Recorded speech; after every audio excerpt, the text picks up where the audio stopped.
तो जुड़ेगी तो वो ताकत सच्चाई की ताकत बनकर लोगों के सामने आएगी और वो आप ही लोगों के इंसाफ की बात करने की कोशिश करेंगे।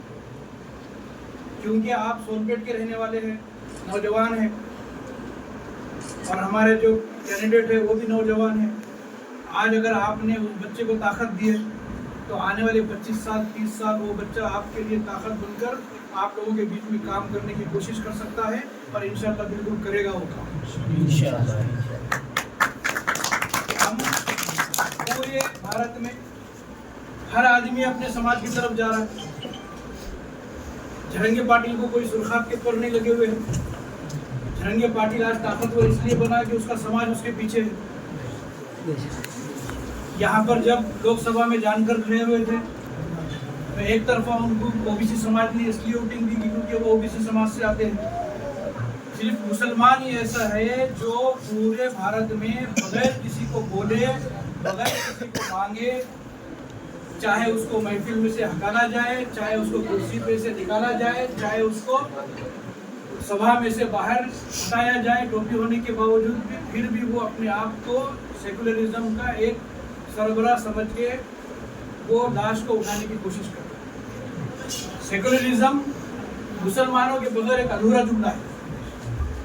अगर सेकुलरिज्म में आप मुसलमानों को बाजू में रखकर सेकुलरिज्म की बात कर रहे हैं तो ये आप अपने आप में कम्युनिज्म की बात कर रहे हैं। तो हमको ये चाहिए कि जो हमारे बीच से लोग आप लोगों के मसाइल पे बात करने के लिए आज आगे आने की कोशिश कर रहे हैं, आप अपनी ताकत उनके झोली में डालिए, उनके पीछे रखिए और उनको ताकतवर बनाइए। आज सोनपेट का सियासत मुझे देखकर बहुत अफसोस हो रहा है कि 25 साल पहले यहाँ पर कभी हमारे कौम का नगर अध्यक्ष हुआ करता था। आज हम नगर अध्यक्ष के लिए अगर खड़े रहते हैं तो उनको ऐसा लगता है कि हम गुनहगार हो गए। तो ये सियासत जो हमारे आसपास में जो हमारे बच्चों के लिए तंग की जा रही है, इसके खिलाफ लड़ना ज़रूरी है। अगर आज आप लड़ने की कोशिश नहीं करेंगे, अगर आज आप लड़ेंगे नहीं तो आने वाले दिनों में आपको ये लोग घर से बाहर निकलने नहीं देंगे, वोट डालना भी आपका मुश्किल हो जाएगा। मुसीबत के वक्त में अगर हम एक दूसरे का साथ नहीं देंगे, अगर हम एक दूसरे की ताकत नहीं बनेंगे और एक दूसरे के खिलाफ ही हम बोलते रहेंगे, मैं ये मानता हूँ कि इंसान है, फरिश्ते नहीं है। किसी के पास कुछ कमजोरी हो सकती है, किसी का बोला हुआ किसी को पसंद नहीं आ सकता है, किसी का कहा हुआ किसी को पसंद नहीं आ सकता है, किसी के कुछ मामला किसी को पसंद नहीं आ सकते हैं, मगर ये आपका इंफरादी अमल है। हमको इसको बाजू में रखकर एक कौमी लेवल पर ये सोचना चाहिए कि हम ताकत किसको दे रहे हैं। आप तौसीफ साहब को भी मत देखिए, आप अली शेख साहब को भी मत देखिए। आप ये यकीन रखिए कि आपका एक एक वोट ये है बैरिस्टर असदुद्दीन अवैसी साहब की ताकत बन के जा रहा है वहाँ पर। और वो इंसान एहसानमंद इंसान है, जो भी उनको ताकत देता है वो ताकत के साथ वो दुआ और सियासी ताकत के साथ वो आपके सामने लौटाएगा। आप बिहार का एक मिसाल ले लीजिए। 10 साल पहले असद साहब बिहार में पहली बार गए थे वहाँ पर।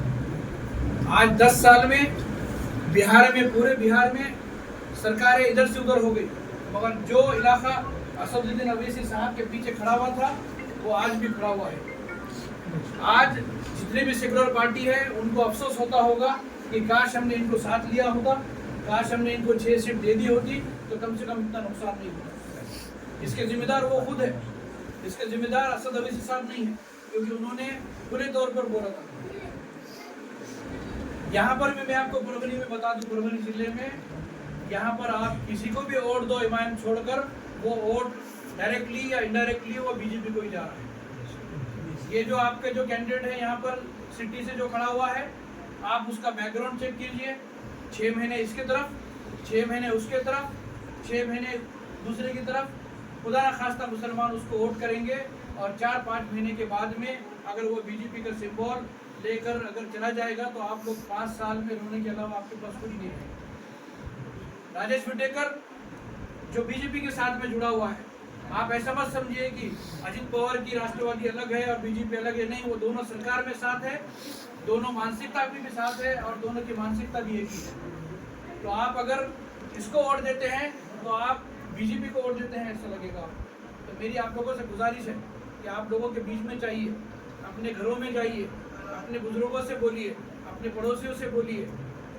सोनपेट में जितने भी हमारे लोग हैं, चाहे वो मुस्लिम हो, चाहे वो दलित हो, चाहे वो ओबीसी हो, सबको ये बताइए कि हमारा एक साथ रहना ज़रूरी है।